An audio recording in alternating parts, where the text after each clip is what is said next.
That's all trip. இது ஒரு auto மற்றும் கேப் புக்கிங் ஆப். டிரைவருக்கும் பேசஞ்சருக்கும் நடுவில் இந்த ஆப் இருந்துகிட்டு ரேட்டை தீர்மானிக்காம டிரைவரே ரேட்டை தீர்மானிக்கலாம். பேசஞ்சரும் அவங்க அர்ஜென்சியை பொறுத்து முடிவு எடுத்துக்கலாம். கீழே டிஸ்கிரிப்ஷன்ல இருக்க லிங்கை கிளிக் பண்ணி தட்ஸ் ஆல் ட்ரிப்பை டவுன்லோட் பண்ணி. பிரகாஷ் சார், இதில் வாக்கு வேட்டைக்கான ஒரு ஆயுதமாக ஒரு டூலாக இதை பயன்படுத்துகிறாங்களா திமுக அதிமுக? அதான் சொன்னார் இல்லையா, மீன் பிடிக்கணும்னு. மீன் பிடிக்க கற்றுக் கொடுக்கணும், மீனே கொடுக்கக்கூடாதுன்னு. மீன் பிடிக்க இற போடலாமா வேணாமா? அவன் சிக்கனையே கட்டி போடுறான் குளத்தில், மீன் பெரிய மீனாக மாட்டணுன்றதுக்காக. ஸோ ரகுராம் ராஜன் சொன்னது it is a flow of currency. நீங்கள் அது ஒரு மாடர்ன் சயின்ஸ்னு வச்சுக்கோங்களேன். இப்போது சைனாவில் ஏகப்பட்ட சலுகைகள் மக்களுக்கு கொடுக்கப்படுது. உடுக்க உடை, உண்ண உணவு, இருக்க இடம் எல்லாமே ஃப்ரீ. மருத்துவம் ஃப்ரீ, கல்வி ஃப்ரீ, எல்லாமே ஃப்ரீ. அப்போது அந்த ஸ்டேட்டு அந்த கவர்மெண்ட் என்ன தப்பாக பண்ணுது? இன்றைக்கி சைனா எங்கே இருக்குது? வேர்ல்ட் பவர் நம்பர் 2, ரைட்டா? நம்ம world power number 3 Narendra Modi சொல்லிகிட்டு இருக்கு. ஸோ இதெல்லாம் அரசாங்கம் என்பது மக்களுக்கு செய்ய வேண்டிய கடமையில் இருக்கக்கூடிய அரசாங்கம். அஃப்கோர்ஸ் மகாராஷ்டிரா மாதிரி எலெக்ஷனுக்கு ஒரு மாதத்துக்கு முன்னாடி டேட்டை போட்டு 10,000 ரூபாய் கொடுத்துட்டு இன்றைக்கி கொடுத்தவங்க லிஸ்ட்டிலலாம் ஒரு 20 லட்சம் 30 லட்சம் பேரை கைக்கிறதுன்றது தப்பான ஒரு முன்னுதாரணம். ஆனால் தமிழக அரசு 9,000 ரூபாய் கொடுத்துருக்கு ஆல்ரெடி. 5,000 ரூபாய் ப்ளஸ் பொங்கலுக்கு ஒரு 3,000 ரூபா, அதுக்கு நடுவில் ஒரு 1,000 ரூபாய், 9,000 ரூபாய் தமிழக அரசு கொடுத்து முடிச்சிருச்சு. இது கொடுத்த அரசாங்கம். இப்போது எடப்பாடி சொல்கிறது கற்பனை அரசாங்கம். நான் 10,000 ரூபாய் கொடுப்பேன், 20,000 ரூபாய். முதல்ல இவர் போன எலெக்ஷனில் 1,500 ரூபாய் கொடுப்பேன்னாரு. அப்போது ஸ்டாலின் அறிவித்தது 1000 தான் அறிவித்தார். இவர் 1,500 ரூபாய் நான் தருவேன்னாரு. ஆனால் இவரை மக்கள் ஜெயிக்க வைக்கல, அது ஸ்டாலினை ஜெயிக்க வச்சாங்க. ஸ்டாலின் வந்தார். அவரும் 2.25 வருஷம் எங்கள் அண்ணன் பிடிஆர் பழனிவேல் தியாகராஜன் முடியவே முடியாதுன்ட்டார். உதயச்சந்திரனும் பிடிஆர் பழனிவேல் தியாகராஜனும் கொடுக்கவே முடியாதுன்ட்டாங்க. அதெல்லாம் கணக்கு போடணும், இன்கம் டேக்ஸ் கணக்கு போடணும், ஃபேமிலி கணக்கு போடணும், அதெல்லாம் சொன்னாங்க. அதை மீறி கொடுத்ததோட விளைவு தான் இன்றைக்கி அதை தாண்டி மக்களுடைய எதிர்பார்ப்பு என்பது அதை தாண்டி இருக்குது. இப்போ இதில் அதிமுகவால் கொடுக்க முடியுமா, கொடுக்க முடியாதா? 10,000 சொல்கிறாங்க, கருணை தொகைன்னு சொல்கிறாங்க. அதுவும் திமுகவால் ஏற்பட்ட நஷ்டம். அவங்க நிறைய வரியை விதித்தாங்க, நிறைய பொருளாதார நெருக்கடியை மக்களுக்கு சுமத்திருக்கிறாங்க. அப்படின்றப்போ அதற்கான ஒரு ஈடு தொகையாக தான் இந்த 10,000 கொடுக்குறோன்றாங்க. சரிங்க, நீங்கள் 10,000 ரூபாய் கொடுக்கறதுக்கு பதில் அவங்க ஏற்றின வரியெல்லாம் இறக்கிடலாம்ல. நகராட்சியில் ஏற்றிருக்காங்க, சொத்து வரியில் ஏற்றிருக்காங்க, மின்கட்டணத்தில் ஏற்றிருக்காங்க, எல்லாத்துலேயும் ஏற்றிருக்காங்க திமுக. அப்படின்னா நீங்கள் ஒரு நல்ல கவர்மெண்ட்டாக இருந்தால் அந்த வரி எல்லாத்தையும் ரத்து பண்ண வேண்டியது தானே. எப்படி நீங்கள் நகைக்கடன் கூட்டுறவு வங்கியில் வாங்கினா நகைக்கடன் தள்ளுபடின்னு அறிவிக்கிறீங்களோ, அவன் கடன் வாங்கியிருக்கான், அவங்ககிட்ட காசு போயிருக்கு, நகையை வச்சு வாங்கியிருக்கான், அதை தள்ளுபடின்றீங்களோ, விவசாய கடன் தள்ளுபடின்றீங்களோ, நெசவாளர் கடன் தள்ளுபடின்னு சொல்கிறீங்களோ, அதே மாதிரி ஏற்றுன வரிகள் எல்லாத்தையும் தள்ளுபடின்னு சொல்லிட்டு போகலாமே. அதுக்கு எதுக்கு ஏற்றுன வரிகளுக்காக ஒரு 10,000 கருணை தொகை நீங்கள் ஏன் கொடுக்குறீங்க? கான்செப்டே தப்பு இல்லை. அவங்க ஏற்றிட்டாங்க, அவங்க இழப்பு மக்களுக்கு இருக்குது, அந்த இழப்பை நாங்கள் ஈடுகட்டுறோம், அதானே சார் வாதம்? அது நீங்கள் இந்த கவர்மெண்ட் 5 இயர்ஸ் இருந்திருக்கு, 5 இயர்ஸ் கம்ப்ளீட் பண்ணிகிட்ருக்கு. 5 இயர்ஸ் அவங்க எவ்வளோ கட்டியிருப்பாங்க? அந்த தொகை எவ்வளவோ அதையே திருப்பி தருகிறோன்னு சொன்னால் பரவாயில்ல. அதானே கரெக்டான காம்பன்சேஷனாக இருக்கும். எவ்வளோ திமுக அரசு ஏற்றிச்சோ, 20,000மோ 30,000மோ 40,000மோ 50,000மோ ஒவ்வொருத்தரும் எவ்வளோ கட்டினீங்க அப்படின்றது ப்ரூஃபோடு கொண்டு காட்டுங்க.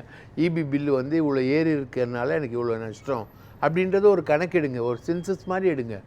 எடுத்துட்டு ஒவ்வொருத்தரும் எவ்வளோ கட்டியிருக்காங்களோ அதை திருப்பி கொடுக்குறேன் அப்படின்னு கொடுத்தா அதுதான் கான்செப்ட்.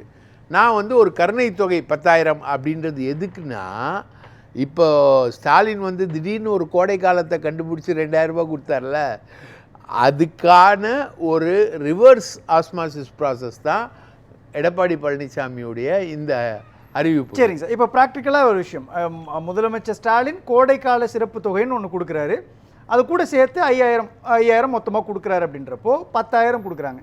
எது வெற்றி பெறுன்ற ஒரு சூழல் உருவாகும்? இப்போ இதை கொடுக்குறதாங்க வெற்றி பெறும். நீ நான் கற்பனையில் நான் அவன் யாராவது ஒரு ஐஸ்வர்யா ராயை கல்யாணம் பண்ணுவேன்றதை விட பக்கத்தில் இருக்க மாமன் பொண்ணை கல்யாணம் பண்ணுறதா நிற்கும். ரைட்டுங்களா? இது கற்பனை வேற, ரியல் வேற. ஆனால் இதில் இன்னொரு புள்ளி இருக்கு இல்லைங்க சார், ஒரு குறிப்பிட்ட மக்களுக்கு மட்டும்தானே இந்த மகளிர் உரிமை தொகைன்றது போகுது, அதில் கிடைக்காம இருக்கிறாங்க. இன்னைக்கு கூட நிறைய இடங்கள்ல அப்ளை பண்ணோம் எங்களுக்கு கிடைக்கல அப்படின்றப்போ அந்த வாக்குகளை குறிவைக்க முடியும் இல்லையா இதன் மூலமா? இபிஎஸ் அதை டார்கெட் பண்றாரா? அந்த வாக்குகளை குறி வைக்கவே முடியாது. அந்த ஒருவேளை குறி வச்சா கூட அதை டார்கெட் பண்ணுறதா கூட வச்சுக்கலாம். நம்ம அது கூட டார்கெட் பண்ணலாம். அவர் எதோ வேணா பண்ணலாம்.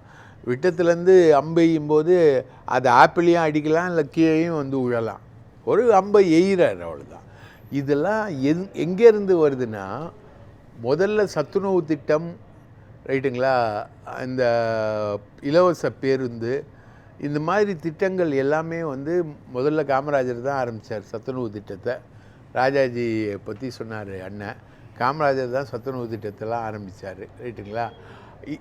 இந்த மாதிரி இருக்கக்கூடிய இந்த திட்டங்கள், இலவசங்கள், இதெல்லாம் வந்து ஒரு வெல்ஃபேர் ஸ்டேட்டில் வரணும். நான் தான் சொன்னேன், சைனாவில் வந்து வீடே கொடுக்குறான். சரி, எனக்கு புரியுது வெல்ஃபேர் ஸ்டேட்டுக்குள்ளே வரணும். ஆனால் இப்போது இதை அறிவிக்க வேண்டிய தேவையும் அவசியம்னு ஒன்று பொருள் இருக்கு இல்லையா? ஒரு பக்கம் நாம் தமிழர் கட்சியினுடைய ஒருங்கிணைப்பாளர் சீமான் திருச்சியில் ஒரு பிரம்மாண்ட மாநாடு போடுறாரு, அதில் அவ்வளோ பேர் வராங்க அப்படின்றப்போ அந்த நெருக்கடி ஒன்று.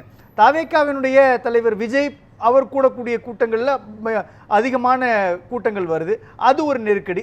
இது மாதிரி சீமான் அல்லது நாம் தமிழர் கட்சியினுடைய இந்த பொலிட்டிக்கல் ப்ரெஷரை, தமிழக வெற்றி கழகத்தினுடைய பொலிட்டிக்கல் ப்ரெஷரை சமாளிக்க முடியாமல் திமுக அதிமுகவும் இந்த ஆயுதங்களை கையில் எடுக்கிறாங்களா? நீங்கள் ஏன் அதிமுகவையும் திமுகவையும் மைனஸ் பண்ணுறீங்க? சீமானும் விஜய் மட்டும்தான் கூட்டம் கூட்டுறாங்களா? எடப்பாடி பழனிசாமி கூட்டம் வருதே, பெரிய அளவுக்கு வருதே. நீங்கள் வந்து கரூரில் 41 பேர் செத்தாங்க இல்லையா? அதுக்கு முந்தின தினம் கூட்டம் போட்ட எடப்பாடி பழனிசாமி பெரிய கூட்டத்தை ஒழுக்கமாக கூட்டி காட்டினார். ரைட்டுங்களா? திமுக இன்னைக்கு எல்லா விதமான மாநாடுகளையும் நடத்திக்கிட்டு இருக்கு. எல்லாத்துலேயும் லட்சக்கணக்கான பேர் தானே கூடிக்கிட்டு இருக்காங்க. உங்களுக்கு வேலூரில் ஒரு 5000 பேர், இன்னொரு இடத்துல ஒரு 5000 பேர் கூடுறது வந்து கூட்டமாக நீங்கள் பெருசாக எடுக்கிறீங்க. ரைட்டுங்களா? ஆனால் அதையும் தாண்டி திமுகவும் அதிமுகவும் பொலிட்டிக்கலாக ஆக்டிவாக இருக்க. என்றைக்கோ ஒரு நாள் சீமான் மாநாடு போட்டால் அது வந்து பொலிட்டிக்கல் டர்ம இதையே டேர்ன் அரவுண்ட் பண்ணிவிடுமா? அதுக்கான வாய்ப்பெல்லாம் கிடையாது. விஜய் வந்து எப்பயோ ஒரு தடவை இப்போ தான் கூடாரம் போட்டு ஒரு கூட்டம் போட்டிருக்காரு.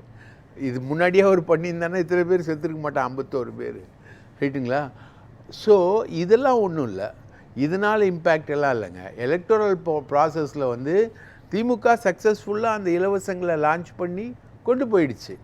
ஏடிஎம்கே பீரியட்லேயும் இலவசங்கள் இருந்தது, தாலிக்கு தங்கம்லேருந்து எல்லாமே இருந்தது. அதை அவங்க லான்ச் பண்ணி கொண்டு போனாங்க. அவங்கள விட திமுக லான்ச் பண்ணி சக்ஸஸ்ஃபுல்லாக கொண்டு போய் மெட்டீரியலாக நிரூபிச்சிருக்காங்க. ஒரு அரசு என்பது மக்களுக்கான அரசு.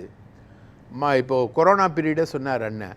கொரோனா பீரியடில் எப்படி பண்ணுறாங்களோ அதே மாதிரி மக்கள் வறுமையுற்றிருக்கும்போது, மக்கள் பாதிப்படையும் போது அரசாங்கம் உதவுவதுதான் அரசோட இயல்பு. ரைட்டுங்களா?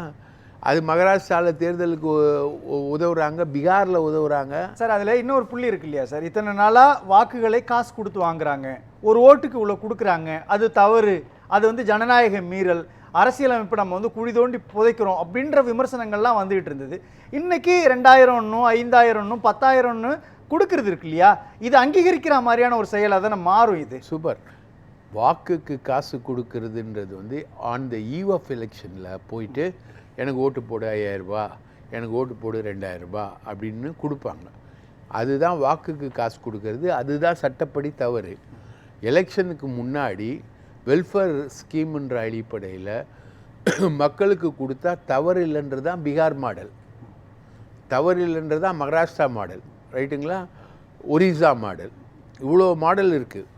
இத்தனை மாடல்களும் இருக்கும்பொழுது அது தவறு இல்லை. இதுக்கும் வாக்குக்கு காசு கொடுக்கறதுக்கும் சம்மந்தமே இல்லை. இல்லைங்க சார், ரெண்டு டிஃப்ரெண்ட். இல்லை நினைக்கிறேன் சார். நான் கேட்குறது என்னென்னா, இப்போது நீங்கள் தேர்தலில் நிற்கிறீங்க, உங்கள்கிட்டேருந்து ஒரு சீட்டு வருது, நான் வெற்றி பெற்றேன் என்றால் தேர்தலுக்கு பிறகு உங்களுடைய வீட்டில் நான் இதை கொடுப்பேன், அதற்கு ஒரு டோக்கனாக இதை வச்சுக்கோங்க, வெற்றி பெற்றதுக்கப்புறம் இந்த டோக்கன் எடுத்துகிட்டு வாங்க, நான் உங்களுக்கு தரேன் அப்படின்னு சொல்கிறது சரியான பார்வையா தவறான பார்வையா? அப்படி பார்த்தா நான் ஆட்சிக்கு வந்தால் வெளிநாட்டில் இருக்க பணத்தெல்லாம் கைப்பற்றுவேன், ஒவ்வொருத்தர் அக்கௌண்ட்லேயும் 15 லட்ச ரூபா போடுவேன் அப்படிலாம். ஒட்டுமொத்தமாக இதுதான் சொல்கிறேன் நான். எப்படி ஆர்கே நகர் தேர்தலில் அப்படி ஒரு நடைமுறை இருந்து அது ஒரு பெரிய பேசு பொருளாக மாறி விமர்சனத்துக்குள்ளானதோ, இப்போ அந்த சீட்டுக்கும் இதுக்கும் என்ன சார் வித்தியாசம் இருக்கு? சார் அது வேற சீட்டு சார். அந்த சீட்டை கொடுத்தது எங்கள் அண்ணன் செந்தில் பாலாஜி. அந்த சீட்டு வேற சார். அந்த சீட்டை யாரும் மதிக்கல சார். அப்போ வந்து நீங்கள் வந்து 20 ரூபா டோக்கனை காமிச்சிங்கன்னா, நான்லாம் கூட இருந்து பார்த்தேன், 20 ரூபா டோக்கனை காமிச்சிங்கன்னா உங்களுக்கு வந்து 2000 ரூபாய் தரப்படும் அப்படின்றது தான். 20 ரூபா டோக்கனை காமிச்சா 2000 ரூபாய் எலெக்ஷன் முடிஞ்சோன்னு தரப்படும். ஏன்னா இப்போ எலெக்ஷனில் வந்து இன்கம் டேக்ஸ் இருக்குது, அவங்கெல்லாம் ரெய்டு நடத்துகிறாங்க, கேஸ் போடுறாங்க, விஜயபாஸ்கர் மேலே கேஸே போட்டாங்க, அதனால் நாங்கள் வந்து இப்போ வந்து வேறு மாதிரி கொடுக்குறோம் அப்படின்றது அது வேறு சார். இது ஒரு அரசாங்கம், தன்னுடைய மக்களால் தேர்ந்தெடுக்கப்பட்ட அரசாங்கம் தங்கிட்ட இருக்கக்கூடிய நிதியை மக்கள் நலத்திட்டத்துக்காக செலவழிக்கிறாங்க. உதாரணத்துக்கு இப்போ வந்து நான் ஆட்சிக்கு வந்தால் சூப்பராக வந்து 3 வேளை சோறு வந்து மக்கள் வேலைக்கே போவானா, 3 வேளை சோறை நான் போடுவேன்னு யாராவது வாக்குறுதி கொடுத்தாங்கன்னு வச்சுக்கோங்களேன், வாக்குறுதி தான் அது. இப்போ எடப்பாடி கொடுக்கல, 10,000 ரூபாய் கொடுப்பேன், 2000 ரூபாய் கொடுப்பேன், 3000 ரூபாய், அது ஒரு வாக்குறுதி தான். அது தப்பு கிடையாது. தேர்தலில் வாக்குறுதி தப்பு இல்ல. 20 ரூபாய் டோக்கனை கொடுத்து நான் வெற்றி பெற்றா நீங்க வந்து ஒரு டோக்கன் கொடுத்து 2000 வாங்கிக்கிங்கன்னு சொல்றதும், நாங்கள் ஆட்சிக்கு வந்தோம்னா குடும்பத்திற்கு 10,000 ரூபாய் கொடுப்போம் அப்படின்னு சொல்றதும், 5,000 ரூபாய் கொடுத்துட்டோம், மகளிர் உரிமை தொகை நாங்கள் உயர்த்தி கொடுப்போன்றதும் ஏறக்குறைய அறிவிக்கப்படாத டோக்கன் தானே சார் அது? இல்லை, அறிவிக்கப்படாத டோக்கன்றது வேற. அதுக்கு சட்ட ரீதியான அங்கீகாரம் இல்லை, இதுக்கு சட்ட ரீதியான அங்கீகாரம் இருக்குது. இது எப்படின்னா, நீங்கள் வந்து ஏதோ ஒரு முறையில் திருட்டுத்தனமாக ஒரு காரியம் பண்ணுறதுக்கும் சட்டப்படி நியாயப்படி தர்மப்படி அப்ப தவறுகள் சட்டப்படியான தவறு சரியாயிடும். ஒரு அதுவும் தவறுனா இதுவும் தவறு தானே சார்? அப்போ நீங்க மக்கள் நல திட்டங்களுக்கு நாங்க போடுறோம், குறிப்பிட்ட தொகையை நாங்க இது மாதிரியான இன்ஃப்ராஸ்ட்ரக்சருக்கு உதவுன்றதும் பணமா கொடுக்குறோம் அப்படின்றதும் 20 ரூபா டோக்கன் மாதிரி தானே சார் வரும் அது? சார் அப்படி பார்த்தா இந்த ஊருக்கு பிரிட்ஜு கட்டுவோம்னு சொல்லுவோம், வாக்குறுதி கொடுப்போம், அது 20 ரூபா டோக்கனா? இல்ல, அது இந்த ஊருக்கு எல்லாருக்குமான பயன்பாடு சார். அது அதே மாதிரி தான் சார். நீங்க 10,000 ரூபாய் கொடுத்தீங்கன்னா, அதை அழகா சொன்னாரு, நீங்கள் தான் கேட்டிங்களே, அவங்க வந்து டீ கடைக்கு போவாங்க, ரேஷன் கடைக்கு போவாங்க சார். ரேஷன் கொடுக்கறது எங்கேன்னு தெரியுமா சார் வந்தது? பஞ்சத்தில் பிழைச்ச மக்களுக்காக அரசாங்கம் வந்து சலுகை விலையில் கொடுத்தது தான் ரேஷன். இன்றைக்கி வரைக்கும் ரேஷன் கடை இருக்கா இல்லையா? இன்றைக்கி என்ன பஞ்சமாக இருக்குது? ஆனால் மக்களுக்கு சலுகை விலையில் போதா? இதே நரேந்திர மோடி கொடுக்குறாருல விலையில்லா அரிசின்னு ஒன்று வருது இல்லையா, இங்கே அந்தியோதயா திட்ட அடிப்படையில் வருது இல்லைங்களா? அந்த மாதிரி ரேஷன் கடை வந்து பஞ்சத்துக்கு ஆரம்பிக்கப்பட்டது. காமராஜர் போட்ட சத்துணவு வந்து அந்த மக்களுக்காக, குழந்தைகளுக்காக ஏற்படுத்தப்பட்டது. எல்லாமே சார், அரசாங்கம் போடுற திட்டங்கள் எல்லாமே அடுத்து ஆட்சிக்கு வருவதற்காக. நாங்கள் இவ்வளோ நல்ல திட்டங்கள் போட்டிருக்கோம், அரசாங்கம் என்ன சொல்லுது? நாங்கள் இவ்வளோ நல்லா செஞ்சுருக்கோம், இவ்வளோ நலத்திட்டங்கள் நிறைவேற்றியிருக்கோம், இவ்வளோ நல்லது பண்ணியிருக்கோம், ஒவ்வொரு ஊருக்கும் ஒவ்வொரு விஷயம் செஞ்சுருக்கோம் அப்படின்னு சொல்கிறோம் இல்லையா? அது எல்லாமே நீங்கள் சொல்கிற கேட்டகரியில் தானே வரும். குமார் சார், ஒட்டுமொத்த பணம் மக்களுக்கானது தான், மக்களோட பணம் தான், அந்த ஃபண்டு மக்களோடது தான். அதை நான் எனக்கு மாற்று கருத்து இல்லை. ஒவ்வொரு ஆண்டும் 65,000 கோடி ரூபா வட்டி செலுத்திக்கிட்டு இருக்கோம் வாங்குகிற கடனுக்கு. இப்போ அடுத்தால மார்ச்சில் வந்து திரும்ப அடுத்தால 1,70,000 கோடி எதிர்நோக்கிட்டு இருக்கோம் இப்போ வாங்குறதுக்கு.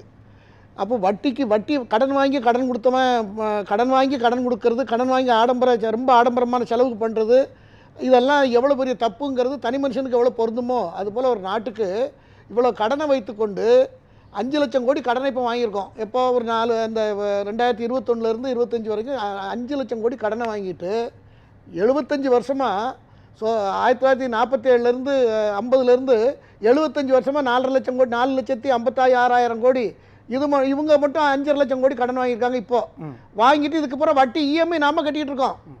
நம்ம தான் இஎம்ஐ கட்டுறோம். எப்படி கட்டுறோம்? பெட்ரோலில் கட்டுறோம், வாங்குகிற பொருட்களில் கட்டுறோம், பல்வேறு வழியில் ப்ராப்பர்ட்டி டேக்ஸ், எலக்ட்ரிசிட்டி, இதில் இந்த மாதிரி நம்ம கட்டிக்கிட்டு இருக்கோம். இன்னும் அடுத்தால இருந்து எதிர்நோக்கி கட்ட போகிறோம், என்ன எதில் போய் முடியுதுன்னு சொல்ல முடியாது. இந்த நிலையில தான் நான் வேண்டான்னு சொல்கிறேன். நம்மகிட்ட சர்ப்ளஸ் இருக்குவீங்க, நம்ம பொருளாதார சர்ப்ளஸ் இருந்தால் கொடுக்க மாட்டேங்குது சார் மத்திய அரசு. மத்திய அரசு ஏன் சார் சொல்றீங்க? 2 அரசு ஒன்று தான் நான் சொல்கிறேன். நான் 2 அரசையும் தான் சேர்த்து சொல்கிறேன். எந்த அரசாக இருந்தாலும் சரி, சர்ப்ளஸ் இருந்தா, பொருளாதார தன்னிறைவு இருந்தால் இவர் சொல்ற மாதிரி நம்ம வீட்டு கணக்கு தான் போட முடியும், அரசாங்கம் எல்லாம் நடத்த முடியாது. உலக வங்கின்னு ஒன்று இருக்கு, IMF இருக்கு, வேர்ல்ட் பேங்க்குன்னு இருக்குது, ஜப்பான் வங்கிகள் இருக்குது. இப்போ நம்ம மெட்ரோ ட்ரெயின் விட்றோன்னு வச்சுக்கோங்களேன், நம்ம ஜப்பான் கிட்ட கடன் வாங்குகிறோம், ஜப்பான் தான் இன்வெஸ்ட் பண்ணுறா, அப்போ அது தப்புன்னு ஆயிடுமா? சார் அவர் என்ன சொல்றாரு, ஏற்கனவே நம்ம கடன்ல தத்தளிச்சுட்டு இருக்கிறோம், மேலும் ஏன் வந்து 10,000 5,000 சொல்லி மேலும் கடன் அதிகமாக்குறீங்க? Fiscal management sir. எனக்கு இவ்வளோ கெப்பாசிட்டி இருக்குது, கடன் கட்டக்கூடிய கெப்பாசிட்டி இவ்வளோ இருக்குது, இத்தனை வருஷத்தில் நான் இவ்வளோ இம்ப்ரூவ் ஆகியிருக்கேன், இந்தியா வந்து 11% முன்னேறி இருக்கிறது, வளர்ச்சிக்கு போயிருக்கிறது, 3வது வல்லரசு ஆகிறதுலாம் சொல்கிறீங்கல்ல, அதெல்லாம் எங்கேருந்து? Fiscal management. பேசலாம். கடன் வாங்காமலாம் எந்த அரசாங்கத்தையும் நடத்த முடியாது, கடன் வாங்காமல் ஒன்றும் பண்ண முடியாது. நீங்கள் பண்ணுற திட்டங்கள் எல்லாமே வேஸ்ட்டு தான். நீங்கள் சொல்கிற அந்த 20 ரூபா டோக்கன் தான். சமூக வலைதளங்கள் வந்து என்றைக்குமே நல்லவைன்னு ஒரு கருத்து இருக்குது, இல்லை அது வந்து ஒன்றுமே இல்லைன்றது ஒரு கருத்து இருக்குது. ட்விட்டரும் சமூக வலைதளம், யூடியூப்பும் சமூக வலைதளம். ஒன்றில் வந்து எடப்பாடியை ப்ரைஸ் பண்ணுறாங்க, ஒன்றில் வந்து ஸ்டாலினை ப்ரைஸ் பண்ணுறாங்க. ரெண்டும் டிஃப்ரெண்ட்டான ரிசல்ட்ஸ் தான் கொண்டு வராங்க. ஆக மொத்தம் மக்களுக்கு நன்மை பயக்கக்கூடிய திட்டங்களை எம்ஜிஆராக இருந்தாலும் சரி, கலைஞராக இருந்தாலும் சரி, எடப்பாடியாக இருந்தாலும் சரி, ஸ்டாலினாக இருந்தாலும் சரி, யார் கொண்டு வந்தாலும் எதிர்ப்பது தவறு. நன்றி.